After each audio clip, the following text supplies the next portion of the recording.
শুনেন, আপনাদের অনেকের মেয়েরা আছে যারা একটু পয়সাওয়ালা, জিন্সের প্যান্ট পরে গেঞ্জি পরে যায় গাবতলির হাটে গরু কিনতে। না নাউজুবিল্লাহ, এখানে না, বাড়িতে যে আসরের পরে বললেন আছে না নাই? আর কিছু টিকটকার আছে গরু ছাগল কিনে না, ওগুলো বড় গরু, ওগুলো কি, ওগুলো বড় গরু। মাইক্রোফোন একটা নিয়ে যায়, চাচা দাম কত, কিনবে না কিন্তু, চাচা দাম কত, কন্টেন্ট বানাই। শুধু বানাইলেও একটা বিষয় ছিল, ওখানে যে ফাজলামিগুলো করে দেখবেন কিছু পোলাপান আছে গরু জবাইয়ের পরে গরুর মাথার চামড়াটা নিয়ে নিজের মাথায় লাগায়, মানে ওটাও একটা গরু, ঠিক কিনা?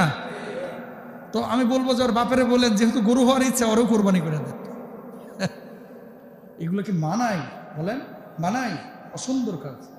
গরু জবাই হয়ে গেছে, গরুর পেটের উপরে শুয়ে এভাবে সেলফি দিতেছে। আর কিছু লোক আছে ছুরিতে রক্ত নিয়ে আরে বাবারে বাবারে যেন বিশ্ব জয় করছে এমনভাবে ছবি দিতেছে, মাথায় একবারে পাগড়ি পুগড়ি লাগায়। ভাই এগুলো শো অফের বিষয় না, দিয়েছেন কার জন্য?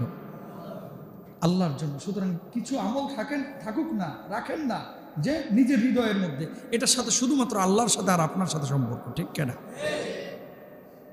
গোশত কেনার পরে কাটার পরে ওই জামাল ভাই একটু দেখেন দেখি কদ্দুর হইলো, মাইপা বলছে ভাইরে ভাই দাম তো পড়ে গেল 950 টাকা। মনটা খারাপ। ওই দিক থেকে আব্দুল কুদ্দুস সাহেব বলতেছে জিতছি রে, জিতছি, 750 করে পড়লো, জিতছি। হ্যাঁ, আরে জিতা হারা এটা না, জিতা হারা আপনার হৃদয়ের অবস্থাটা, এটা আল্লাহর কাছে কিভাবে গিয়েছে সেটা, ঠিক কিনা? প্লিজ এগুলো করবেন না। বউদেরকে মেয়েদেরকে কেউ হাটে পাঠাবেন না, এরা দায়ুস। কারা? জিন্সের প্যান্ট পরে গেঞ্জি পরে যারা হাটে যায়। আর মেয়েরা কি এই গরু সামলাইতে পারে? যায় হিল পরিয়া, যায় জামা পরিয়া, যায় হচ্ছে এই জুতা পরিয়া, তারপরে মনে করেন এরা আরো ভেজালটা বেশি করে। কেন? সে তো দুর্বল, সে তো গরু টানতে পারবে না। হ্যাঁ, যদি অভিভাবক পুরুষ না থাকে, একজন নারী শালীনভাবে যেতেই পারে। যাওয়ার পরে পশুটা কিনে রাখালের হাতে ধরায় দেবে। কিন্তু যাওয়ার পরে আপনি জানেন ওখানে ড্যান্সও করে অনেকে। নাউজুবিল্লাহ বলেন না।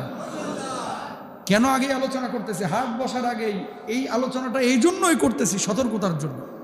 যেখানেই এরকম দেখবেন যে গরু নিয়ে টিকটক করতেছে, নাচানাচি করতেছে, ওখানে প্রতিরোধ করবেন ইনশাল্লাহ।